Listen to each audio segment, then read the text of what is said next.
নতুন করে আইন প্রণীত হয়েছে যা অনুযায়ী নারীদের বাইরে বের হলে মুখ ঢাকার এবং পুরুষদের দাঁড়িয়ে রাখার বাধ্যবাধকতা আরোপ করা হয়েছে।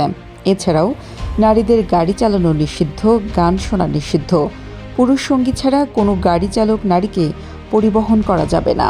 মিডিয়াগুলি শরিয়া আইন অনুসরণ করতে হবে এবং জীবন্ত কিছুর ছবি প্রকাশ করা যাবে না, এমনটি জানিয়েছে বার্তা সংস্থা রয়টার্স।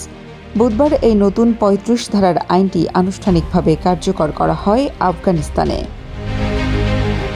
দেশটির আইন ও বিচার মন্ত্রণালয় জানিয়েছে ২০২২ সালে সুপ্রিম নেতা হিবাতুল্লাহ আখন্দ-জাদার নির্দেশনা এবং শরিয়া আইন অনুসারে এই আইন প্রণীত হয়েছে। আইনটির কার্যকারিতার দায়িত্বে থাকবে নীতি ও নৈতিকতা মন্ত্রণালয়।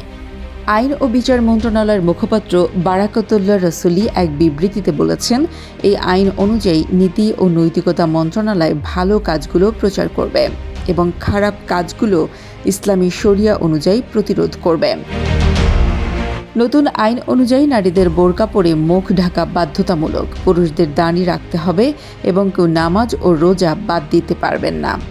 আইন ভঙ্গের ক্ষেত্রে বিভিন্ন শাস্তি আরোপ করা হবে, যেমন পরামর্শ দেওয়া, সতর্ক করা, মৌখিক হুমকি দেওয়া, সম্পত্তি বাজেয়াপ্ত করা, ৩ থেকে ৪ দিন কারাদণ্ড দেওয়া এবং অন্যান্য প্রয়োজনীয় শাস্তি প্রদান করা।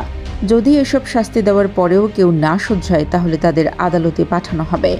আগের থেকেই নীতি ও নৈতিকতা মন্ত্রণালয় এসব নিয়ম কার্যকরের চেষ্টা চালিয়ে আসছে এবং ইতিমধ্যে কয়েক হাজার মানুষকে আটক করা হয়েছে। নতুন আইনের মাধ্যমে আটককৃতদের বিরুদ্ধে কঠোর পদক্ষেপ নেওয়া হবে কিনা তা স্পষ্ট নয়। আফগানিস্তানের নতুন শাসক তালেবান জানিয়েছে, তারা শরিয়া এবং স্থানীয় রীতিনীতি অনুযায়ী নারীদের অধিকারকে সম্মান জানাবে।